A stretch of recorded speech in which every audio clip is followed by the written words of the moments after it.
gereja pada hari ini, firman Tuhan pelita bagi kakiku. Saya mengajak kita membuka bersama-sama di dalam Mazmur pasal yang ke-119.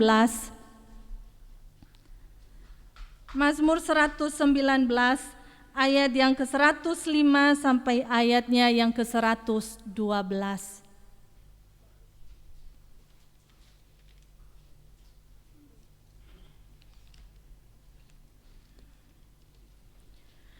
Mazmur 119 ayat yang ke-105 sampai ayatnya yang ke-112. Demikian firman Tuhan. Firman-Mu itu pelita bagi kakiku dan terang bagi jalanku. Aku telah bersumpah dan aku akan menepatinya untuk berpegang pada hukum-hukum-Mu yang adil. Aku sangat tertindas. Ya Tuhan, hidupkanlah aku sesuai dengan firman-Mu. Kiranya persembahan sukarela yang berupa puji-pujian berkenan kepadamu ya Tuhan, dan ajarkanlah hukum-hukum-Mu kepadaku. Aku selalu mempertaruhkan nyawaku, namun Taurat-Mu tidak kulupakan. Orang-orang fasik telah memasang jerat terhadap aku, tetapi aku tidak sesat dari titah-titah-Mu. Peringatan-peringatan-Mu adalah milik pusakaku untuk selama-lamanya, sebab semuanya itu kegirangan hatiku. Telah kucondongkan hatiku untuk melakukan ketetapan-ketetapan-Mu untuk selama-lamanya sampai saat terakhir. Demikian sejauh pembacaan firman Tuhan. Berbahagialah setiap kita yang membaca dan merenungkan firman Tuhan, dan yang lebih berbahagia lagi setiap kita yang melakukannya. Bapak Ibu Saudara yang dikasihi Tuhan, saya percaya bahwa setiap kita ya pernah melalui atau melewati sebuah perjalanan yang begitu gelap tanpa ada cahaya. Entahkah itu ketika kita melakukan perjalanan, contohnya ya kita pergi melewati sebuah hutan gitu ya Bapak Ibu Saudara, maka ketika kita melewati hutan di tengah-tengah kegelapan itu, kita membutuhkan yang namanya terang. Karena apa? Kalau kita melewati hutan di tengah-tengah kegelapan malam tanpa ada cahaya, pasti kita tidak bisa keluar dari hutan itu. Bapak Ibu Saudara, mungkin kalau kita di dalam kehidupan keseharian kita saja, kita ada pemberitahuan gitu ya kepada kita dari PLN, ada pemadaman bergilir gitu ya. Semua satu daerah itu lampunya akan mati. Pasti kita bertanya, sampai jam berapa ya? Sampai pagi kah gitu ya? Habis itu ada pemberitahuan pemadaman bergilirnya beberapa jam. Oh, untung tidak sampai malam-malam gitu ya. Karena apa? Kalau sudah gelap gitu kita tidak bisa melakukan apa-apa. Kita tidak bisa mengerjakan apa-apa. Pasti kalau semuanya gelap, kita membutuhkan, kita berharap ndang cepet pagi gitu ya, ndang cepet ada terang. Bapak Ibu Saudara yang dikasihi Tuhan, kita boleh melihat bagaimana di dalam Mazmur pasal yang ke-119 ini berisikan tentang Mazmur hikmat. Ya, berisikan tentang Mazmur hikmat. Dan kalau kita melihat Mazmur 119 adalah Mazmur yang terpanjang. Coba Bapak Ibu melihat di dalam Alkitabnya atau di handphonenya, ayatnya sampai berapa? 176 ayat. Ya, 176 ayat. Luar biasa Bapak Ibu Saudara. Dan kita melihat bagaimana Mazmur ya 119 ini dibagi di dalam 22 bait. Salah satunya baitnya yang kita boleh belajar pada pagi hari ini. Di dalam ayat yang ke-105 sampai ayat yang ke-119. Ayat yang ke-112. Bapak Ibu Saudara yang dikasihi Tuhan, kita boleh melihat bagaimana firman Tuhan ya dikatakan sebagai pelita yang menerangi bagian jalan di mana kaki kita mau melangkah. Firman Allah itu menunjukkan kepada kita hal yang salah dan membahayakan kita. Seperti tadi saya beri gambaran ketika kita berjalan di tengah kegelapan gitu ya, kita membutuhkan pelita. Karena pada zaman dulu orang-orang Israel itu menggunakan pelita. Kalau kita sekarang di zaman kita mungkin kita memakai lampu gitu ya atau senter. Untuk apa? Untuk menerangi jalan kita supaya apa? Supaya kita tidak tersandung. Firman Allah itu menunjukkan kepada kita hal yang salah dan membahayakan setiap kita. Pelita dan terang itu membimbing kita untuk bisa mengenal Allah dan bisa mengenal diri kita sendiri. Karena firman Tuhan membentuk setiap orang percaya dalam seluruh tingkah laku kehidupan, bahkan dalam setiap keputusan-keputusan yang kita ambil. Sungguh luar biasa Bapak Ibu, ketika dikatakan firman Tuhan itu pelita bagi kaki kita. Firman Tuhan itu membimbing kita untuk bisa mengenal Allah dengan lebih baik, mengenal diri kita dengan lebih baik, bahkan membentuk seluruh tingkah laku kehidupan kita. Dalam setiap keputusan-keputusan yang kita ambil, firman Tuhan itu merupakan penuntun bagi pemazmur. Bahkan itu juga menjadi penuntun bagi setiap kita saat ini. Bukankah di dalam 2 Timotius pasal yang ketiga ayat yang ke-16, di sana dikatakan bahwa segala tulisan yang diilhamkan oleh Allah itu bermanfaat untuk mengajar, untuk menyatakan kesalahan, untuk memperbaiki kelakuan, untuk mendidik orang di dalam kebenaran. Firman Tuhan itu berguna bagi setiap kita sebagai anak-anak Tuhan. Alkitab yang kita miliki Bapak Ibu Saudara berisikan firman Tuhan. Alkitab yang kita miliki bukan hanya ditaruh di rak gitu ya. Selesai ibadah sudah gitu ya. Tetapi dengan kecanggihan teknologi sekarang semua Alkitab itu ada di gadget kita masing-masing. Firman Tuhan itu mengingatkan kita, memberitahukan kepada kita kesalahan-kesalahan kita. Apakah kita sudah mulai menyimpang dari jalan-jalannya Tuhan? Karena apa Bapak Ibu Saudara? Setiap kita manusia yang berdosa ini memiliki kecenderungan untuk apa? Melakukan apa yang kita inginkan. Apa yang saya mau, itu yang saya lakukan. Maka kita boleh melihat bahwa firman Tuhan itu mendorong kita ketika kita dikoreksi, kita boleh memperbaikinya. Supaya apa? Supaya kehidupan kita semakin lebih baik.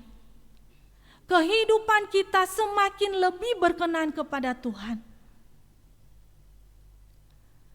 Firman Tuhan itu penuntun bagi setiap kita.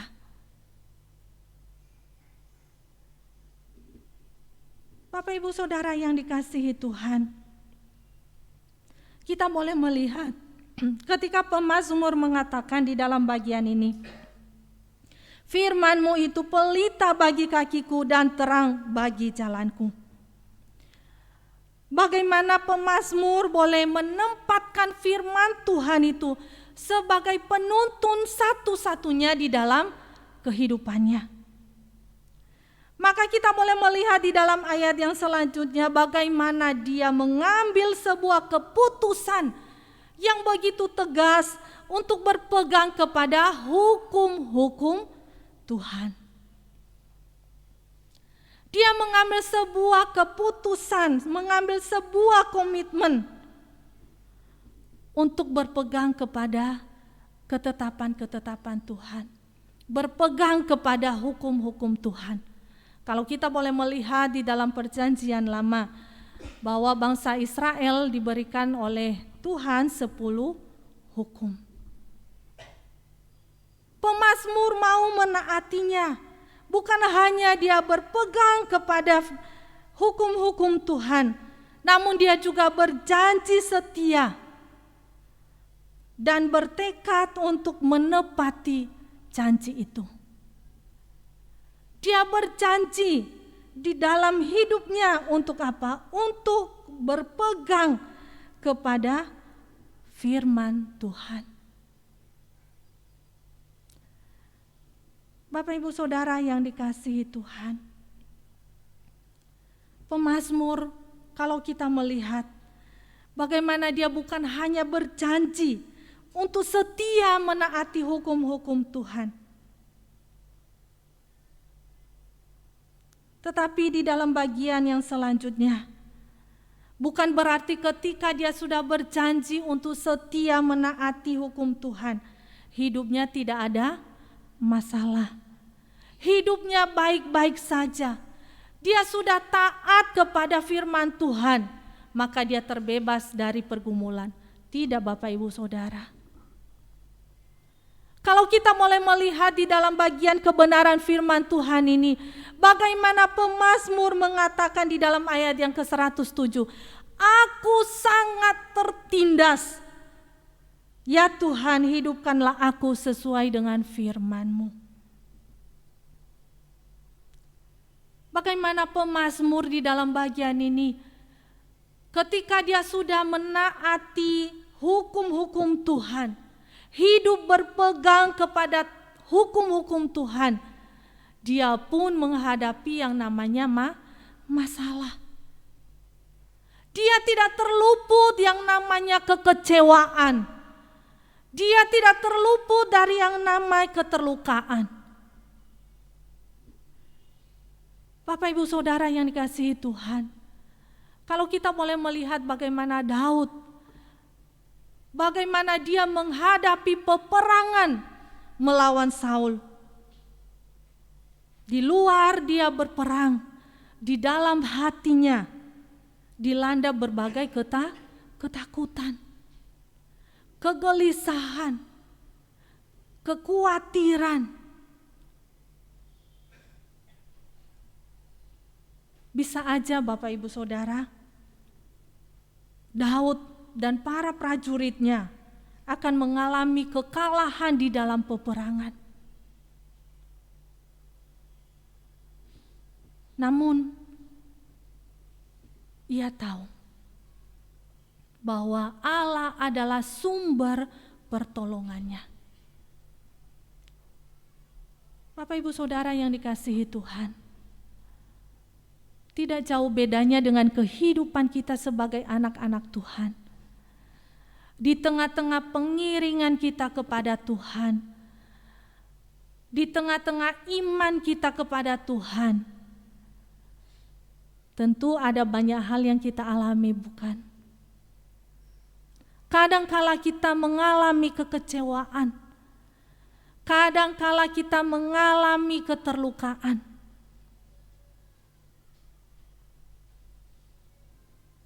Namun kita boleh melihat Bapak Ibu Saudara, bahwa hal itu bisa saja terjadi di tengah-tengah perjalanan iman kita. Perjalanan iman kita itu tidak selamanya mulus gitu ya. Mungkin kita berkata, Tuhan, aku sudah setia beribadah. Tuhan, aku sudah setia melayani Tuhan. Tuhan, aku sudah setia berdoa. Aku sudah melakukan firman-Mu. Tetapi toh, kenapa saya menghadapi pergumulan? Kenapa saya dibohongi? Kenapa saya ditipu orang? Kenapa saya dikecewakan sahabat? Kenapa saya dikecewakan orang tua?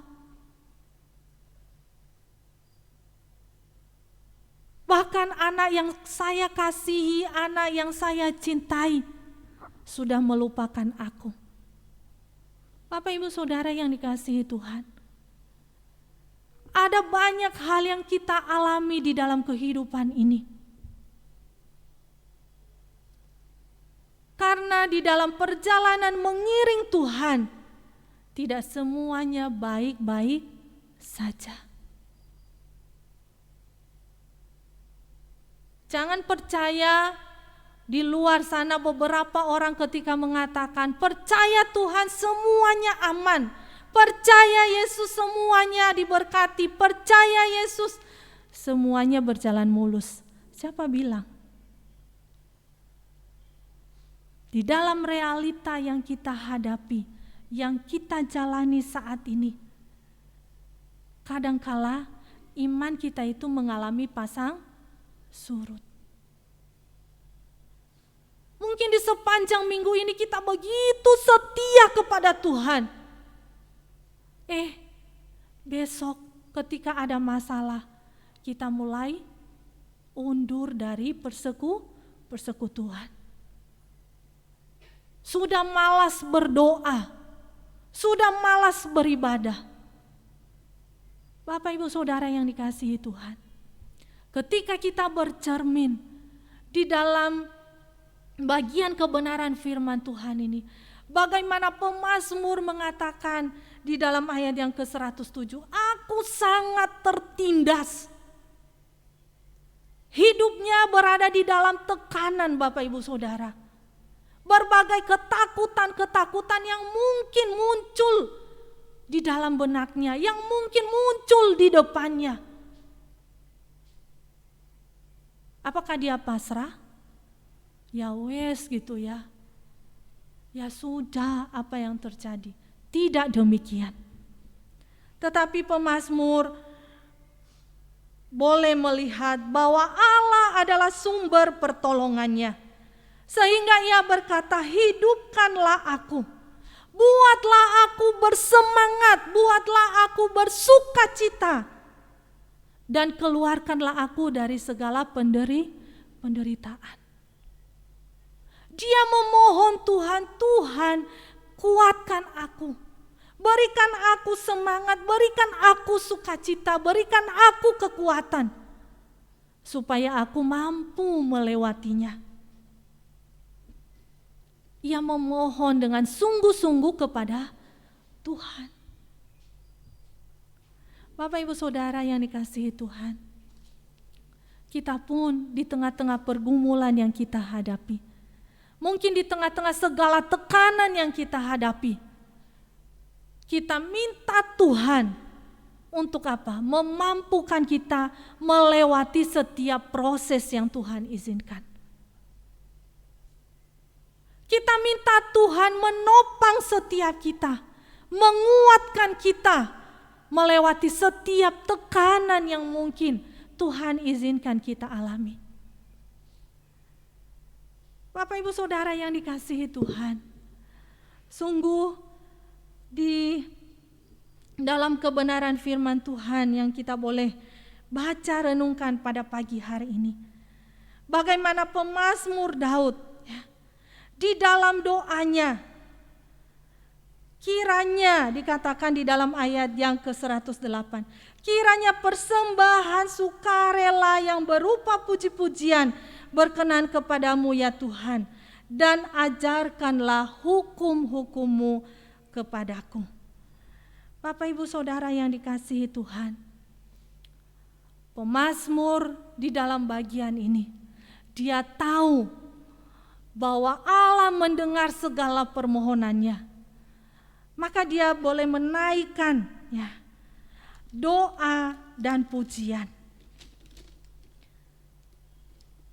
Dia menaikkan segala puji-pujian hanya kepada Tuhan. Di dalam Ibrani pasal yang ke-13 ayat yang ke-15 di sana dikatakan, segala pujian dari ucapan bibir kami. Dia mempersembahkan pujian kepada Allah dengan sukarela dan penuh sukacita.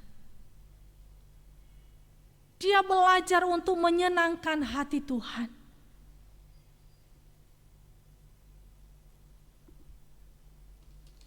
Walaupun Bapak Ibu Saudara saat itu dia tidak tahu apakah pergumulannya akan terselesaikan. Tetapi dia boleh mempersembahkan puji-pujian dengan penuh sukacita kepada Tuhan. Kalau kita boleh melihat, Rasul Paulus juga menyampaikan kepada kita di dalam Roma pasal yang ke-12 ayat 1, persembahkanlah tubuhmu sebagai persembahan yang hidup, yang kudus dan yang berkenan kepada Allah. Setiap kita sebagai anak-anak Tuhan, bukan hanya persembahan puji-pujian yang keluar dari hati dan mulut kita, tetapi Rasul Paulus juga mengajarkan kepada kita bagaimana kita sebagai umat tebusan Tuhan, orang-orang yang sudah menerima anugerah keselamatan daripada Tuhan, kita boleh mempersembahkan seluruh totalitas hidup kita kepada Tuhan.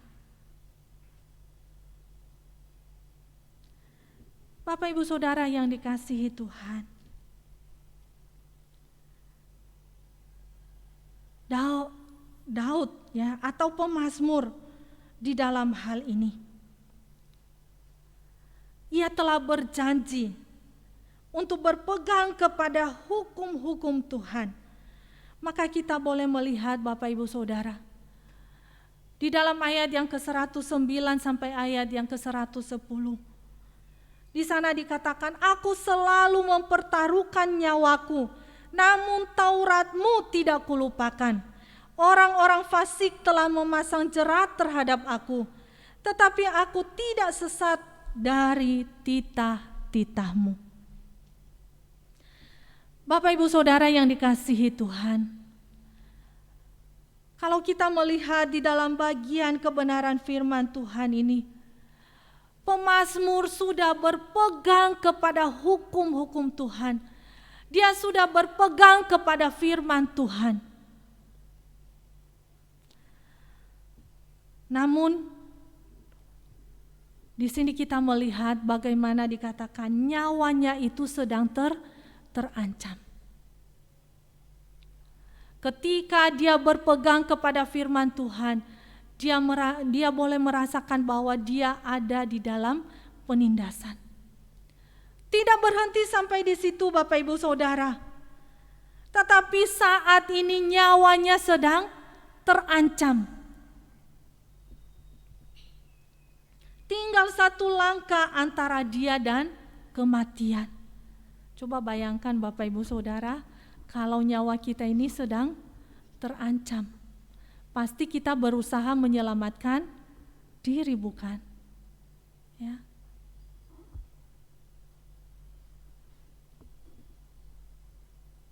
Bagaimana musuhnya dikatakan berulang kali berusaha membunuhnya karena dia sangat benci kepada Daud.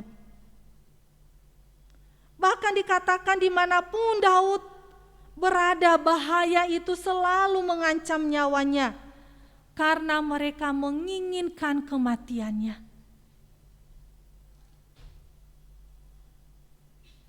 Bapak Ibu Saudara yang dikasihi Tuhan, walaupun ancaman bahaya ada di hadapannya, namun dikatakan dia tidak tersesat dari titah-titah Tuhan. Dia tidak meninggalkan firman Tuhan. Sekalipun ada ancaman, ada bahaya, bahkan nyawanya yang menjadi taruhan, dia tidak pernah meninggalkan firman Tuhan.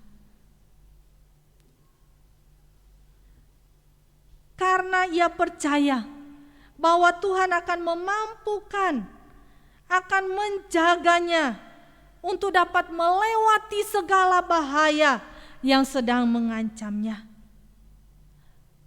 Pemazmur di dalam bagian awal mengatakan bahwa firman-Mu itu yang selalu menerangi jalanku. Sekalipun jalan yang di depannya itu begitu gelap, mungkin begitu suram. Di dalam bagian ini Bapak Ibu Saudara, nyawanya itu sedang terancam. Namun dia tetap berpegang kepada firman Tuhan.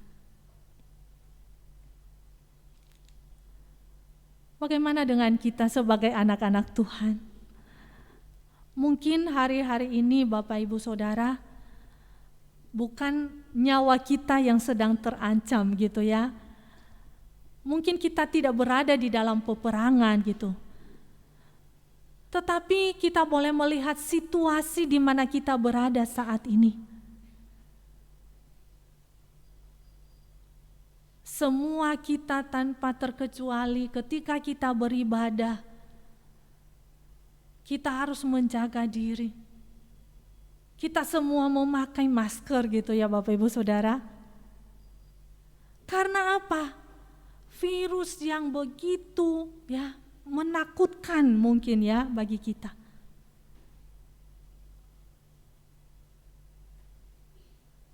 Namun Bapak Ibu Saudara, ketika kita berada di dalam situasi seperti ini, apakah kita tetap berpegang kepada firman Tuhan? Atau kita sudah mulai, ya wes, pasrah gitu ya. Pasrah dengan segala keadaan.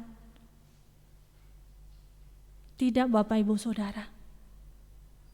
Karena firman Tuhan itu menghidupkan setiap kita. Firman Tuhan yang menerangi setiap jalan kita, sekalipun kita di tengah-tengah kegelapan. Maka Bapak Ibu Saudara yang dikasihi Tuhan, di dalam bagian akhir, ayat yang ke-11 sampai ayat yang ke-12,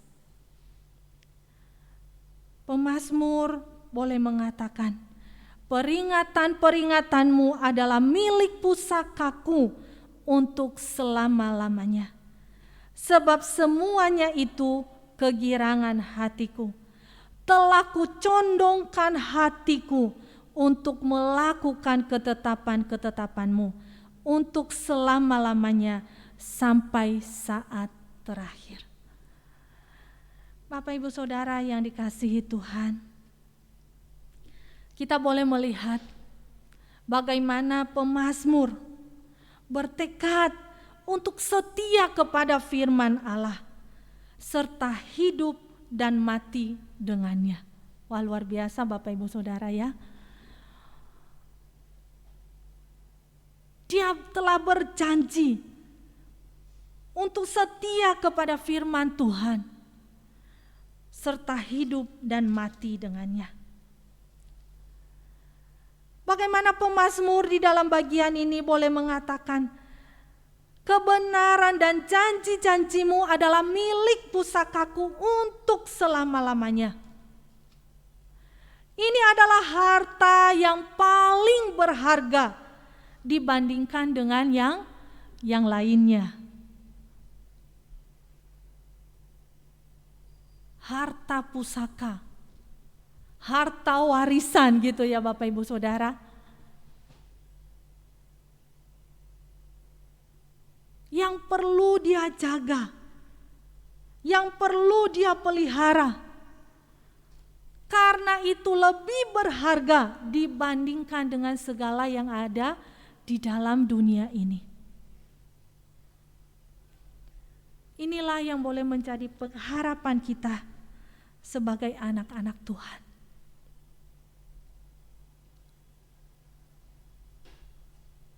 Kita adalah ahli waris dari kerajaan surga. Di dalam 1 Petrus pasal yang pertama ayat yang keempat, di sana dikatakan bahwa untuk menerima suatu bagian yang tidak binasa, yang tidak dapat cemar dan tidak dapat layu, yang tersimpan di sorga bagi kamu. Harta yang tidak dapat layu, yang tidak dapat binasa, yang tersimpan bagi setiap kita. Apa itu Bapak Ibu Saudara? Hidup yang kekal bersama dengan Tuhan di dalam kerajaan surga. Pemazmur menetapkan hatinya untuk lebih melekat kepada Tuhan, karena itu jauh-jauh lebih berharga dibandingkan dengan segala harta yang ada di dalam dunia. Tuhan adalah harta yang lebih berharga dibandingkan dengan seluruh harta yang ada di dalam dunia. Kenapa Bapak Ibu Saudara? Harta yang ada di dalam dunia ini suatu hari kelak kita akan tinggalkan. Kita tidak akan bawa kok ketika kita berjumpa dengan Tuhan. Bapak Ibu Saudara yang dikasihi Tuhan, bagaimana pemazmur menetapkan hati untuk melakukan firman Tuhan, untuk melakukan ketetapan-ketetapan Tuhan, untuk melakukan kehendak Tuhan dengan sepenuh hati. Bukan setengah-setengah gitu ya Bapak Ibu Saudara. Kadangkala ketika kita melakukan firman Tuhan hanya setengah hati gitu ya. Kadangkala ketika kita beribadah, badan kita ada di dalam gereja, tetapi pikiran kita ada di mana gitu ya. Bapak Ibu Saudara, perlu ada sebuah ketetapan hati, sebuah komitmen. Untuk apa? Mencintai firman Tuhan. Sebagai penutup, ada sebuah kisah Bapak Ibu Saudara, ya. Bagaimana ketika di sebuah daerah dikatakan terjadi gempa bumi, ya, gempa bumi. Dan ada sebuah keluarga di sana dikatakan mereka adalah keluarga yang cinta Tuhan. Ketika gempa bumi ini terjadi, sebuah keluarga ini terdiri dari papa, mama, dan 3 orang anak. Ketika ada gempa bumi yang begitu hebat, rumah mereka roboh gitu ya. Dikatakan rumah mereka itu ada 2 tingkat. Dan entah kenapa Bapak Ibu Saudara di dalam cerita itu dikatakan papa, mama, 2 anak ini tertimpa gitu ya, tertimpa bangunan ketika gempa bumi terjadi. Dan tinggal 1 anaknya yang masih kecil. Diperkirakan dia kelas 2 atau kelas 3 SD. Ketika para relawan datang gitu ya, para relawan datang mencari orang-orang yang mungkin ya masih hidup tertimpa dengan bangunan-bangunan yang roboh. Mereka mencari dan mencari. Anak ini, Bapak Ibu Saudara, tidak bisa keluar dari bangunan itu karena dia kejepit gitu ya. Dia kejepit di antara reruntuhan bangunan rumahnya. Dia tidak bisa keluar. Ketika dia mendengar ada orang-orang gitu ya, ada orang-orang yang datang untuk menolong, dia berteriak.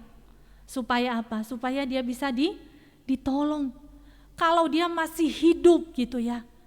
Anak ini tidak tahu, Bapak Ibu Saudara, kalau papa mamanya telah meninggal. Ketika orang-orang datang memberi pertolongan gitu ya, anak ini dikeluarkan dari reruntuhan rumahnya. Maka dia dibawa pergi. Dia nangis sejadi-jadinya, Bapak Ibu Saudara. Karena apa? Dia tidak bisa bersama dengan orang tuanya lagi. Orang tuanya sudah enggak ada. Kakak-kakaknya sudah enggak ada. Dia tinggal seorang diri. Bayangkan Bapak Ibu, dia sendirian. Dia menangis sejadi-jadinya.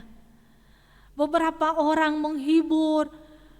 Bahkan ada beberapa orang ya sudah kita ambil ya, kita adopsi gitu ya. Mereka akan adopsi jadi anak mereka. Karena dia masih kecil. Ada beberapa orang yang bilang, oh enggak, dia punya saudara, papanya ada saudaranya di sana. Berbagai cara gitu ya Bapak Ibu, Saudara, untuk menghibur anak yang kecil ini. Dia pengen balik ke rumahnya. Orang-orang bilang, jangan, nanti bisa roboh lagi kalau ada gempa lagi. Dia katakan, enggak, aku harus balik ke rumahku. Orang-orang katakan, udah, kalau baju nanti bisa dibeli, perlengkapan sekolah nanti bisa dibelikan sama orang-orang. Dia bilang, tidak, ada satu yang harus saya ambil. Bapak Ibu Saudara tahu? Ketika orang-orang itu membantu dia pulang ke rumahnya, ya setelah dibongkar. Apa yang dia cari Bapak Ibu? Mungkin di dalam pemikiran kita, palingan anak ini cari mainannya gitu ya. Atau cari barang yang berharga. Mungkin perhiasan gitu ya, atau apa barang orang tuanya yang berharga.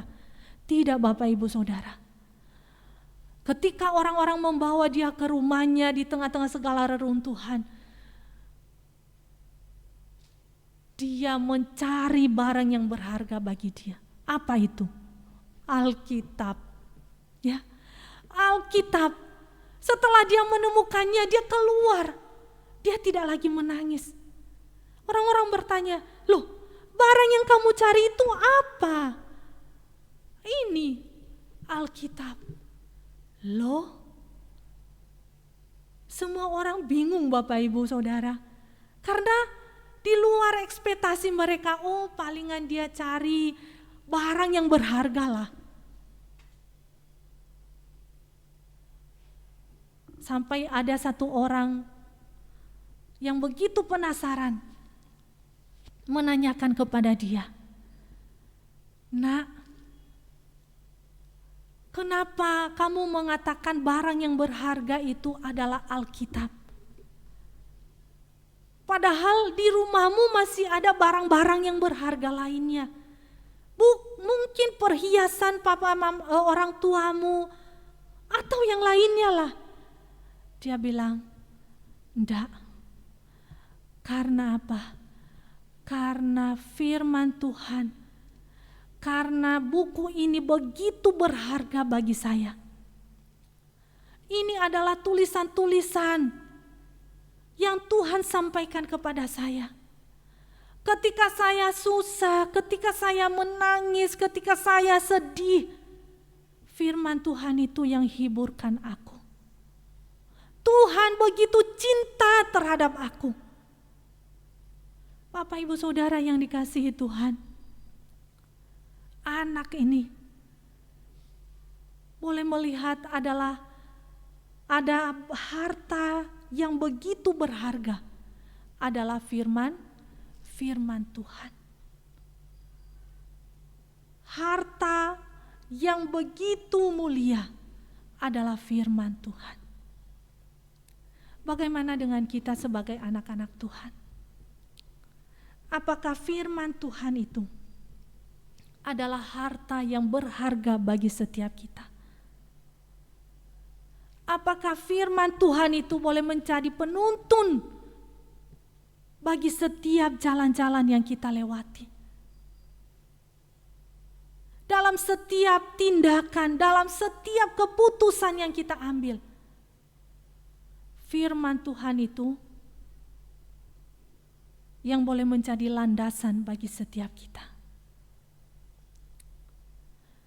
Biarlah pada pagi hari ini kebenaran firman Tuhan yang boleh kita dengar, hati kita boleh dicondongkan untuk lebih mencintai firman Tuhan, dibandingkan dengan hal-hal yang sementara, dibandingkan dengan hal-hal yang menarik mata yang ada di dalam dunia ini. Kita boleh berkata, Tuhan, condongkan hatiku untuk mencintai firman-Mu. Kiranya Tuhan boleh menolong dan memberkati kita. Amin. Mari kita berdoa.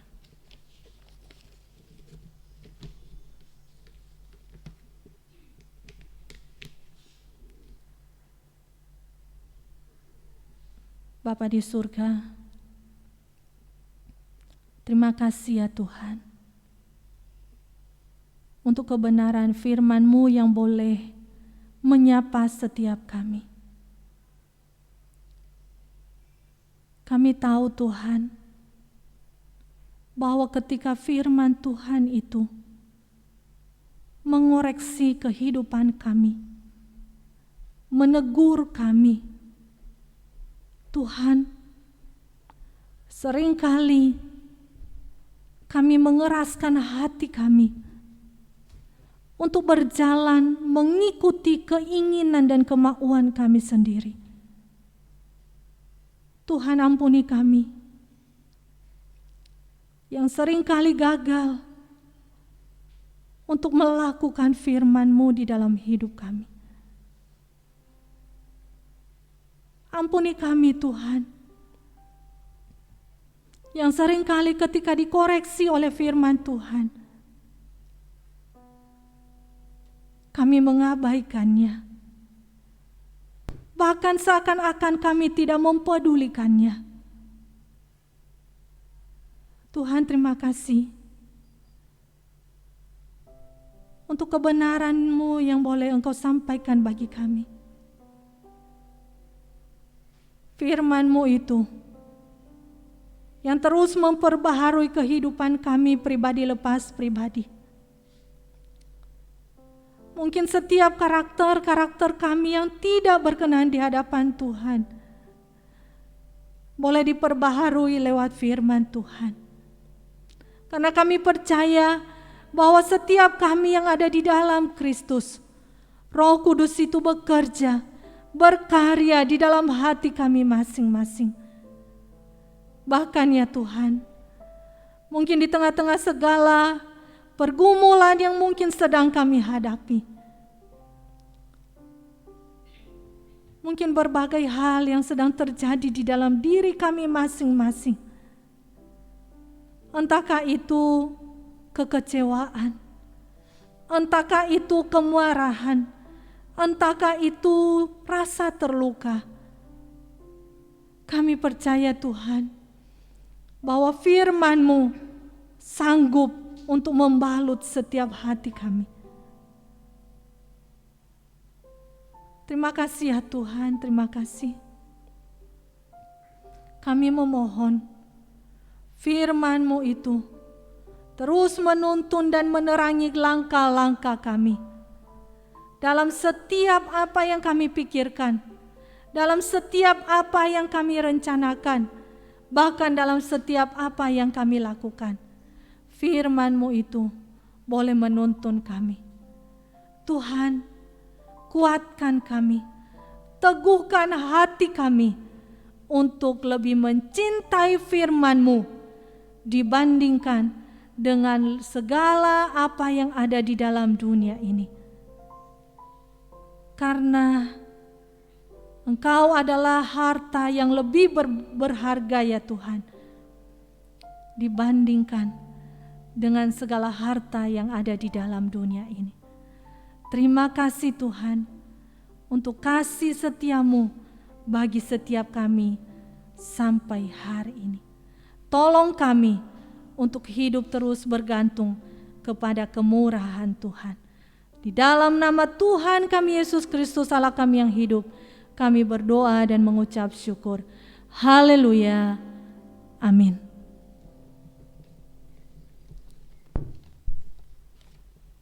Warta gereja akan disampaikan oleh Bapak Diaken Ramawijaya.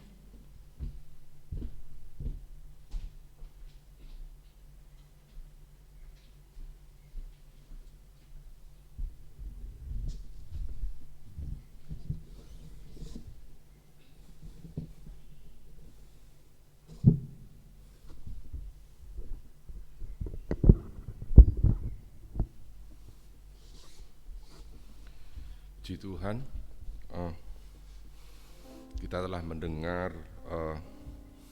firman Tuhan yang dibawakan oleh Ibu Juni, pendeta muda Ibu Juni. Firman Tuhan pelita bagi kakiku. Perumpamaan yang disampaikan oleh Ibu Juni itu juga menyentuh kita semua ya. Kalau kita berjalan di kegelapan atau listrik mati, kita tuh takut terantuk, nggak tahu selatan mana, utara mana, barat mana, timur mana, kita nggak tahu. Depan itu ada jurang atau ada sesuatu yang membahayakan kita tuh nggak tahu. Kita butuh terang, butuh pelita. Itu sangat berharga sekali dalam hidup kita. Sesuatu yang berharga kalau hilang di kehidupan kita itu sungguh sangat menyakitkan. Terima kasih Ibu Juni. Kiranya Tuhan menambah-nambah berkat sehingga Ibu Juni dapat melayani tempat ini dengan penuh sukacita. Saudara, akan saya umumkan kegiatan ibadah sepekan ke depan.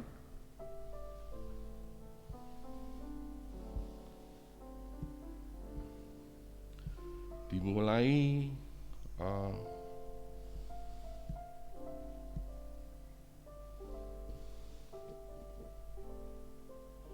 ibadah tanggal 23 Mei dengan subtema membedakan yang baik daripada yang jahat. Diambil di surat Ibrani pasal 5 ayat 11 sampai dengan 14. Di gateway ini akan dilayani oleh Bapak Pendeta Anugrah Laya pukul 9 pagi, disiarkan secara onsite maupun secara online.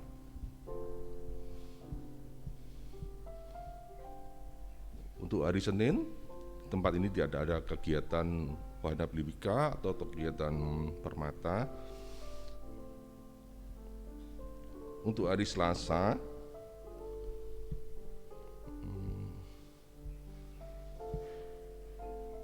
pendalaman Alkitab di tempat Dharma Harapan akan dilayani oleh